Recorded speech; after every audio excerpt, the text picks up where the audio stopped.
All right, welcome back. Welcome back. We're not in our usual hotel studio, but appreciate everybody stopping by. This is kind of important to me. Thank you for joining us. I guess I'll start by saying thank you for joining us on Wednesday, June 3rd. There's a lot of talk about here in Virginia, but not just here in Virginia. I mean, it's all over the nation, it's all over the world right now. And just because it's happening here, it doesn't mean it can't happen to you too, right? But before we start, please like and share this show with your friends. Even if they're not on TikTok, even if they can't join during the live, they can find all the episodes archived on Facebook, on Rumble, on YouTube. And we do check the comments there. So, we make sure to talk about these things in the next episode or even in shorts. I love responding to comments. So it means a lot to me. Just search Vince vs Everyone. That's Vince versus Everyone. And yeah, you can share the show with your friends and they can join along for the conversation as well. We'll just get right into it. Usually I prefer to focus on Virginia politics, right? And these Virginia stories, we're right next to DC. Our voter base kind of is really representative of the country. I think part of that is because of our proximity to DC.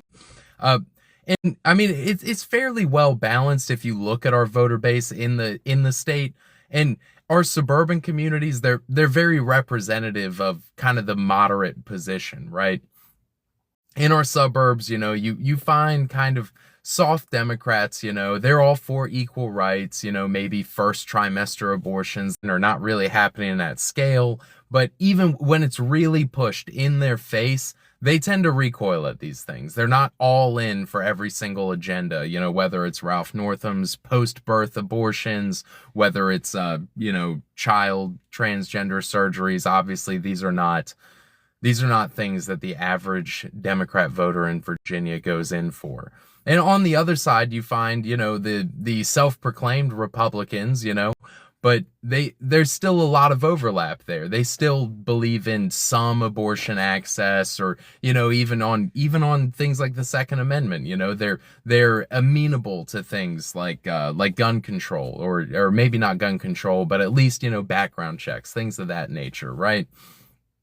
It's not until you have to go to the extreme if you want to get the extreme. You have to be in the middle of our biggest cities if you're looking for, say, actual DSA socialists, or you have to really get into the most rural parts of the state before you get people who are like 2A purists, so to speak, like actual separatists, people who want to abolish all taxes, like who think about these things as an actual possibility. You have to get really into the rural communities of the state. You're not going to find that in the suburbs. It's just not happening, right? And so because of that, you can't run from the things that happen in Virginia, right? Like when it's not like California. Conservatives love to pretend that, oh, well, when something happens in California, the rest of the nation, we're just a few months behind it. We're a couple years and they're going to be doing that all across the country. You always hear this, especially if you like the right-wing podcasts, but it really hasn't been like that almost in my lifetime, or at least not as long as I've been in the mix, 20 years or so. And they like to say that about places like California, but the reality is that's actually more like Virginia in so many ways. And I say that you can't run from it because literally, like when it happens here, it's coming for you. No matter where you go inside of our country, it's going to follow you there eventually. And that's why I think that this story is really important. That's why I shared something that it wasn't something that happened in Virginia. And this is the story of the death of Henry Nowak. And you've probably, hopefully, heard about this by now. This is one of the biggest stories in the world.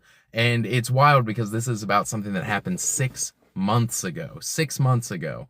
I warn you before I get started, this is a pretty gruesome story. And some of the details are a little bit graphic. So I warn you now. I will also say it's very important. And it's important not to spare those details, though I will... it's not going to be too colorful. It's just the subject matter. Unfortunately, it is very sad. So on December 3rd, 2025, Henry Nowak had a couple of beers, literally like 2 beers with his buddies at the pub. and then he started walking home. They were celebrating the end of their semester. As he's walking home, he's filming himself and he's singing on his Snapchat. And that was when he came across a man who was carrying an 8-inch dagger. Now, in the UK, this is illegal. You can't carry a dagger in the UK. They have very strict rules about these kinds of things. But this man had a special exemption because he was Sikh. And Sikh are, I guess, as a religious requirement, they must carry this ceremonial dagger at all times. So this man, 25 years old, has a special exemption. And when Henry saw this dagger, he began asking, he says, oh, this is a bad man, isn't it?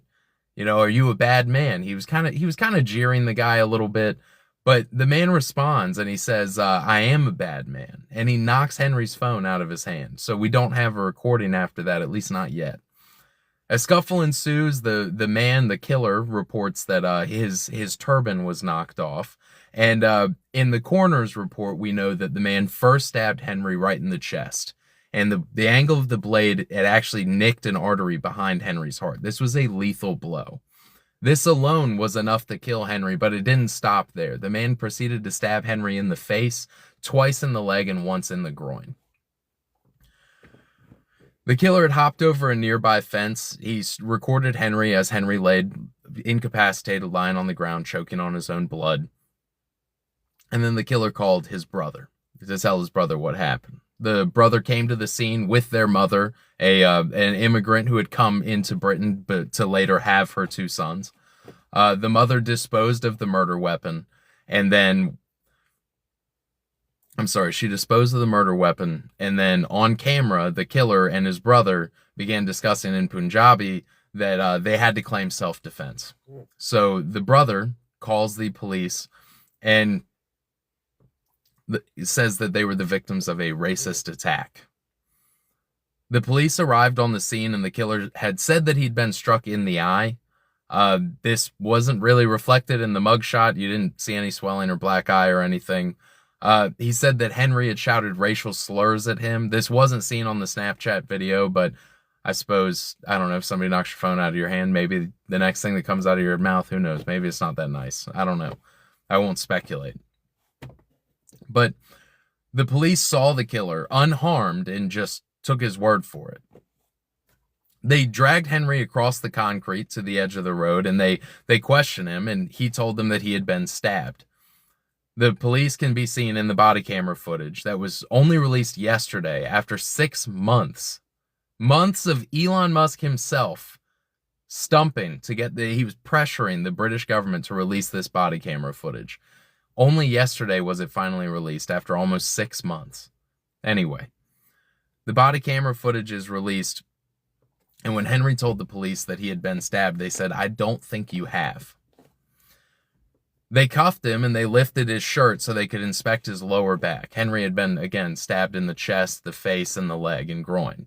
So when they didn't see anything on his lower back, they didn't do anything. When the killer said that he indeed did not stab Henry, the lady cop, she says to the killer, well, I mean, I suppose we still have to check, though, don't we?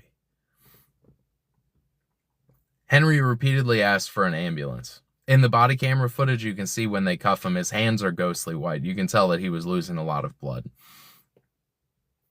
The police were informing Henry of his right to remain silent and rights to an attorney, all of those things. They were informing Henry of his rights when he said his last words, which is, "I can't breathe." And he died right there, handcuffed, being read his rights, laying on the pavement. It is a gruesome story. It is a very gruesome story, but it is important because this is already the kind of thing that is happening here in so many ways, right?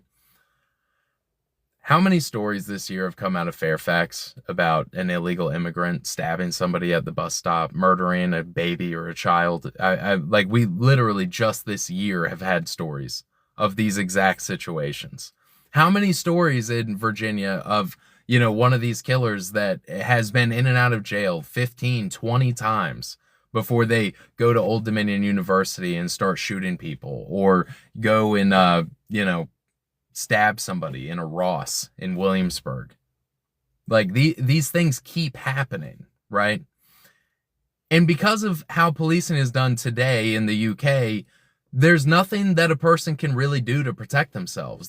Henry wasn't allowed to carry a knife to defend himself. His killer was given a special exemption to be allowed to carry a knife, but Henry himself, he wasn't allowed to do that. He wasn't given that special privilege, right? Worse still, I mean, it's not like the police are out on the street keeping young people safe, people walking back to their dorms or apartment from VCU at the end of the semester. They're not out there, policing, making sure that these young students can get home safely. No, instead, after you've been stabbed, after you've been made the victim, then they show up. Then they show up and, they never even put the killer in handcuffs. They never even put the killer in handcuffs the whole time that he was being questioned, when they put him in the police car, when they took him down to the station. Not at any point did his killer ever been put into handcuffs. That's incredible. Not in a good way. Not in a good way. No, the rules are there to protect the bad guys. The rules are there to make sure that you are good and harmless when they go to make you a victim. That is what's happening when some psycho decides that it's your turn. These rules, the rules that they are continuing to make every day, that just makes sure that you're just good and ready to be a non-dangerous victim to them. In 28 days, you will no longer have the right to carry a firearm in Virginia in public. You won't be allowed to carry any kind of weapon. If things keep going this way, I mean, already I think the provision for knives in Virginia is like 4 inches for you to be able to own, like to even own the knife. It can't be longer than 4 inches unless it's some kind of cooking knife. And even still, if you ask chefs, like if you go talk to a chef that works in a kitchen, one who has felonies, he's going to leave those at work. I guarantee you, because there is a legal gray area, and cooks know about this.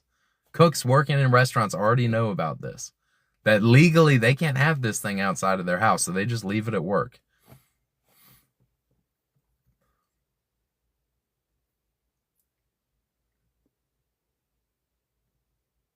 Right now, you have companies, you have these groups, you have these organizations, you have people like Gun Owners of America or Virginia Citizens Defense League. They're out there, they're fighting back. They're fighting the legal fight.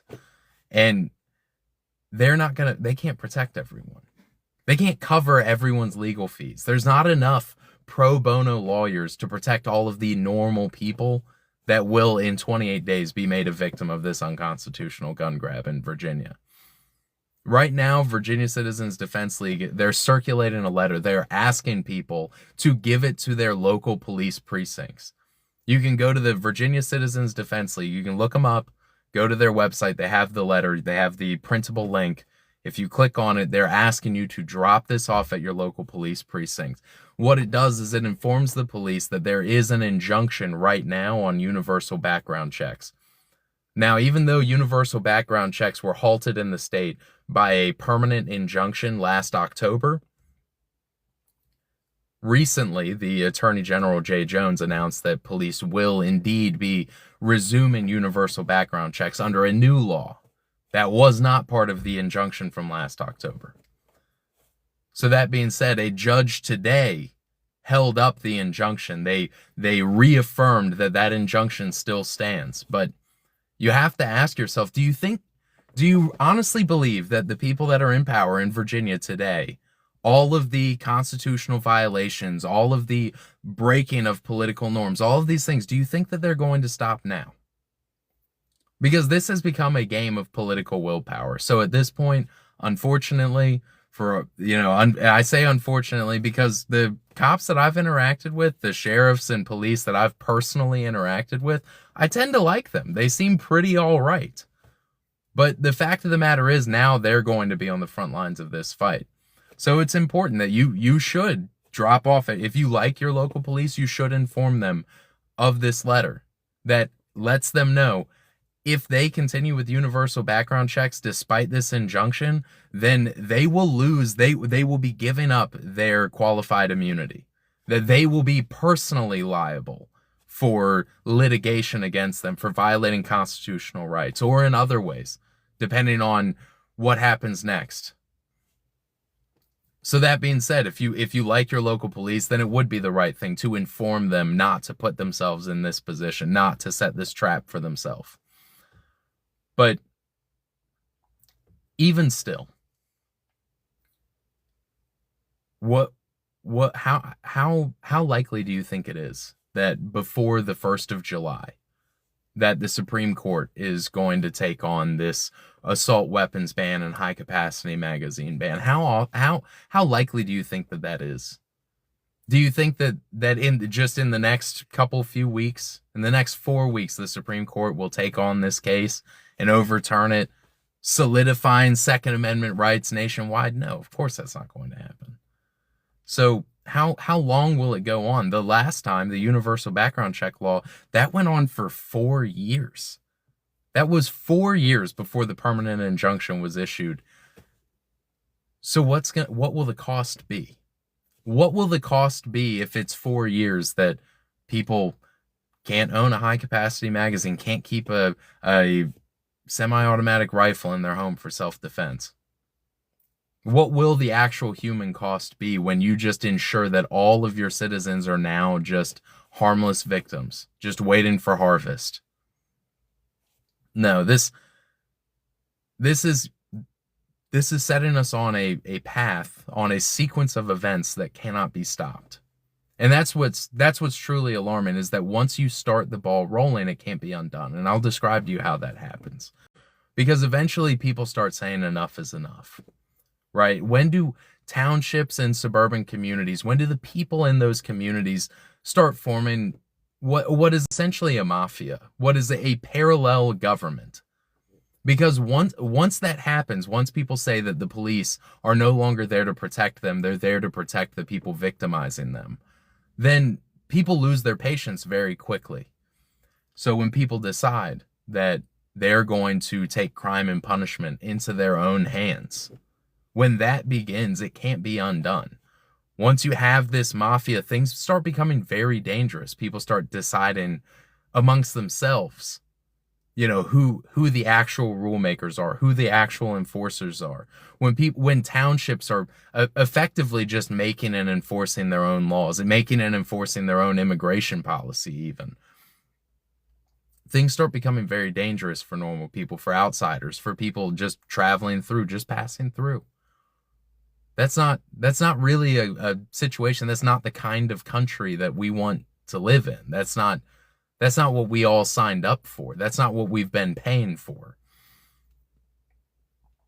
The way that things have been going right now, we are heading full speed towards the cliff.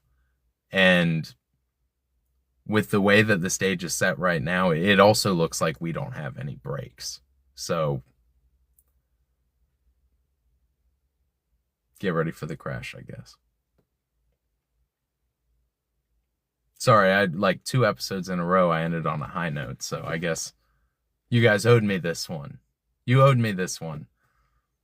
Anyway, we'll leave it there. I'm going to spend some more time with my family.